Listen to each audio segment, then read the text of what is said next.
Hi again, everybody. It's Kevin Knessa coming to you live from the newsroom of The Observer, theobserver.com, on this Tuesday, April 9th, 2019. It's a little bit past noon today, and hope you're all enjoying your Tuesday, no matter where it is you are in the country. A little bit of a gray day here today in Kearney. Looks like it might rain a little bit later on and into the evening, but still a very cool day here in the Northeast. So, we are going to, as we normally do on Tuesday afternoons, recap the current edition of The Observer. But before we do that, just wanted to let everybody know that on the day after Easter, Easter Monday, which is April 22nd, The Observer will close our offices. So that means that all our deadlines are going to be pushed up, and that also means that if you need a classified for the edition of the 24th of April, you'll need to get it to us by Friday the 19th, which also happens to be Good Friday. So we'll have more on that as we get a little bit closer, but it'll be here before you know it. So don't forget, we will be closed on the 22nd of April 2019 on Easter Monday. We're pushing all our deadlines up by a couple of days, including especially our classifieds, which will be due that week by the Friday the 19th. So this week's edition of The Observer, NA Gets Blue for Autism. I want to explain a little bit about what this great event was. The Access for All Committee in North Arlington puts on this event, Light It Up Blue, every year for autism awareness. And what they do is they open up their public safety departments for the kids of the community to come around. There was, of course, the North Arlington fire truck, Big Blue, as you can see in the upper corner of your screen. And also the police department had one of its SUVs there, and there was also North Arlington Nave's ambulance there that the kids could walk around in, take pictures in, and get to know the people who operate a lot of those apparatus. So it was a really, really great event that the Access for All Committee puts on. It was the fourth year. And from what I understand, speaking with Mayor Dan Pronti at the event and Councilman Mario Karsick and also Kirk Del Russo, it was the best attended of the 4 years. So congratulations to them. They put on a fantastic event for the kids, and it was very, very well attended. It was great to be there. So we appreciate getting the invitation to go and to cover it. Also on the front page of this week's edition of The Observer is a story about, of course, you know, this awful situation in Columbia, South Carolina, where a young woman, 21 years of age, her name was Samantha Josephson. Yeah, she lives in Robbinsville, New Jersey, originally from New Jersey, and she was down in South Carolina. She got into a car she believed to be an Uber that she had ordered, and she wound up being stabbed multiple times and murdered. It was just a terrible scenario that happened there. And in response to it, Lieutenant Anthony Montanari of the Nutley Police Department, along with the Chief of Police there, Tom Strumolo, and Al Petracco, the Police Commissioner in Nutley, offered a series of incredible tips that are obviously open to anybody, not just residents of Nutley, when it comes to using a ride-sharing app like Uber or Lyft to use safety concerns. So I hope you'll all check that out, especially if you're a regular user of Uber or Lyft. There were some fantastic tips in there. I don't want to go through them all now. But, you know, the freakish thing that happened with this particular case was that just by pure coincidence, the car that she was expecting to get in matched almost perfectly the one that this murderous thug was driving, the one who killed her. It was just remarkable. Like, you couldn't have asked for a worse situation, because it all matched, and she didn't know she was getting into the wrong car. And unfortunately, it cost her her life, 21 years old, in the prime of her life at the University of South Carolina. So I hope that for all of you who, like me, use Uber or Lyft on a regular basis, I hope you will check out these tips, because they're very, very important, and you really should use them, and use great caution anytime you do get into a ride-sharing vehicle. As we move along, we continue the saga of the NJSEA, the Keegan landfill. A reminder that coming up on Thursday, the 11th of April, which is 2 days from now. The NJSEA has its next meeting, the April meeting. It starts at 10 o'clock in the morning. That's the time they have the meetings all the time. It's a really awful time to be having a meeting when residents need to go. Unfortunately, it is what it is. So it's at 10 o'clock on Thursday. They're encouraging people to show up if you're a resident of Kearney and if you've been affected, whether it's health-wise or by the odors.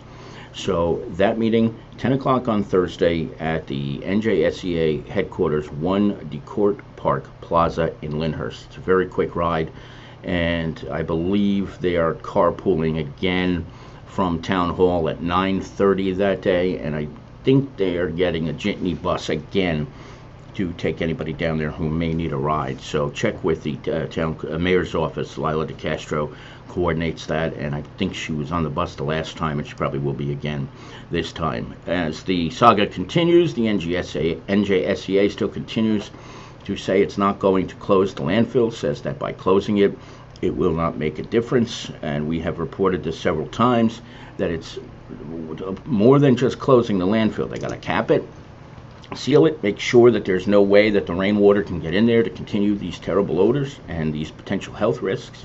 So read the story. The NJSEA released a whole bunch of new information last week on its website. That's what they seem to be doing now, is using their website to disseminate information. So check that out as well on pages 2 and 3 of this week's edition of the Observer. On page number 4, this gentleman here, his last name is Nunez, is a vice president now of an EMS organization here in northeastern New Jersey, and he is a longtime EMT for the Lyndhurst Emergency Squad, which is, of course, operated under the police department in Lyndhurst. So I hope you'll check that out as well on page number 4. On page number 5, a very interesting police blotter this week from Karen Zodick, and of course, another group of people taking fish, shoplifting from, take a guess where. I don't even have to tell you. You know where the shoplifting occurred. But these people have been taking a lot of fish lately, so there must be something in the value of the fish that's causing all these people to shoplift. This week's editorial praises the Lyndhurst Municipal Alliance.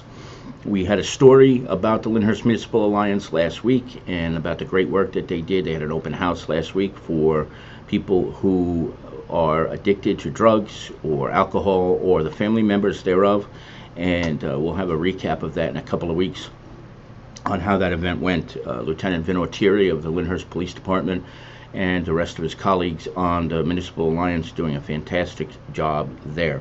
And speaking of stigma-free difference, got word this week that the borough of East Newark will be joining in the other towns in our area, including North Arlington and Lyndhurst, that are declaring themselves a stigma-free community. So great job, Mayor Joe Smith, for doing this with the Borough Council in East Newark, and to our friend Larry Hanlon, if he had any influence on this as well. We are very grateful and happy to see that East Newark is joining in and becoming a stigma-free community. So Kearney and Harrison, we're still looking at you, so hopefully we'll get that done soon in those two communities as well. We profiled Councilwoman Naomi DePena.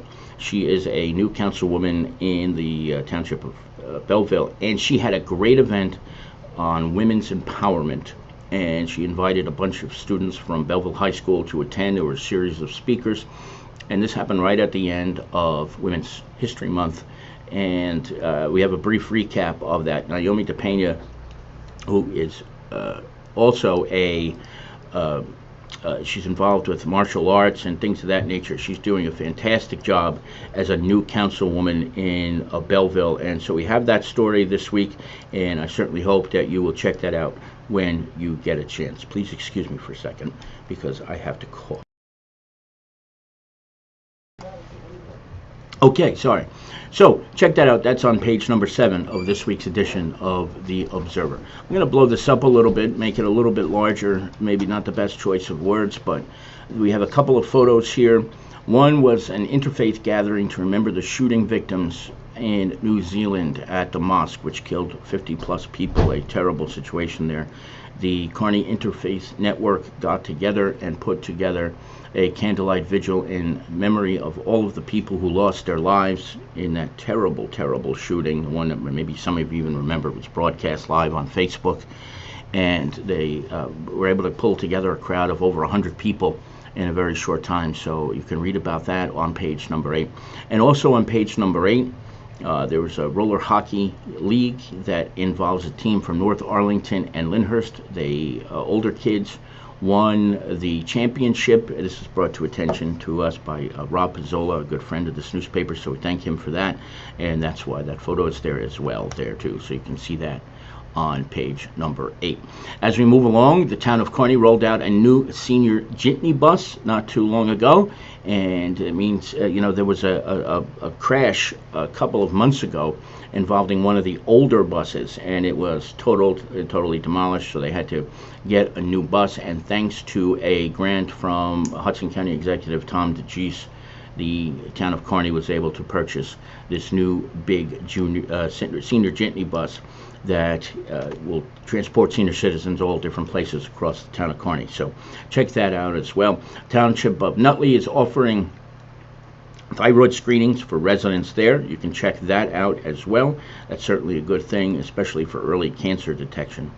In Essex County, the Essex County Prosecutor's Office, along with the Bar Foundation, the Essex County Bar Foundation, had a gun buyback program where they were able to get 300 plus guns off the street. People were paid up to $250 for their guns. There were no questions asked. And as you can see, I'm going to just make this a little bit bigger too, there were a lot of guns taken off the street. So Essex County certainly now a much safer place, thanks to, in part, this gun buyback program where 300 plus were taken off the streets of Essex County. Here's the sports section. The headlines are that Blue Tide look to improve over Innis's second year. That is the Harrison High School softball team. Belleville Zalesio wins 6th straight gymnastics crown, younger kid who is involved in gymnastics. And the athlete of the week this week is Nutley senior pitcher and infielder Josh O'Neill from Nutley High School. So be sure to check out Jim Haig's sports section, which always is the tops in the area. A few things here, of course, the obituaries and a few releases there. This is our weekly real estate section, as you can see. This here is what's called a jump page, and the jump page is from the Kearney Police Blotter. It was a little bit longer this week. And in the bottom left corner of this particular page is a photo that our friend Laura Compton sent us. She is an art teacher in Harrison, and in Harrison they celebrated Youth Art Month, which is in March, and she sent a picture and a little bit of an explanation which all about Youth Art Month in the state of New Jersey. Here's our classified section. You may be able to tell that it is getting bigger and bigger each week. It's now over 3 pages. It wasn't too long ago that it was basically a section that could have been over 1 page, so it continues to grow. As you can see here, there are plenty of apartments for rent on the first page here, and halls for rent, and things of that nature, things for sale, items for sale. As we move on to the second page, this is a lot of services offered. And then it ends, of course, with help wanted employment situations over here to the last page of the third page. So if you get a chance, if you're looking for a job, if you need a job, if you're looking to rent an apartment, buy a house, there's a house for sale in there too. Whatever it is you need, we're going to probably have it on our classified section. And of course, if you're looking to sell or if you're looking to rent an apartment that you own, anything of that nature, make sure you give us a call, 201-991-1600. There are people who are everywhere who are looking to get into this section, so I hope you will too if you need it. Franklin School Honor Roll is also listed here on page number 22. Let's look at that again real quick, and an announcement from the Friends of the Kearney Library. This is again what we call a jump page here from the Uber story, which started on page number 1. Our business directory is one of the easiest and most affordable ways for anybody to advertise. And you can see there's a couple of companies that do so here every week. Creative Floor Solutions, Arlington Jewelers in North Arlington, Simoish and Almeida, and John DeGrace Plumbing and Courageous Plumbing, Heating and Cooling are there almost every single week. So, excuse me, if you're looking to advertise and you're on a tight budget, great way to get yourself out there and get your business into the paper each week. So do give it some thought, and if it is something that you're interested in, 201-991-1600 is the number to call. And the final page, of course, as it is every week, is from Better Homes and Gardens Real Estate, Kosher Realty, John Kwapniewski. And you'll see that he's mentioning here his merger with Kathleen Savino, Team Savino, the Better Homes and Garden Real Estate, Kosher Realty, Kosher Realty is the easier way to put it. They recently merged offices and now have a very, very strong share of the Lyndhurst real estate market. So check that out today and read through it when you get the chance. Now, once again, before I close for the day, just want to remind everybody again that the Observer's office will be closed on the 22nd of April, Easter Monday. So that puts our deadlines back. If you need to put in a classified that week, you'll have to get it into us by about 2, 3 o'clock on Good Friday, April the 19th. That's it, believe it or not.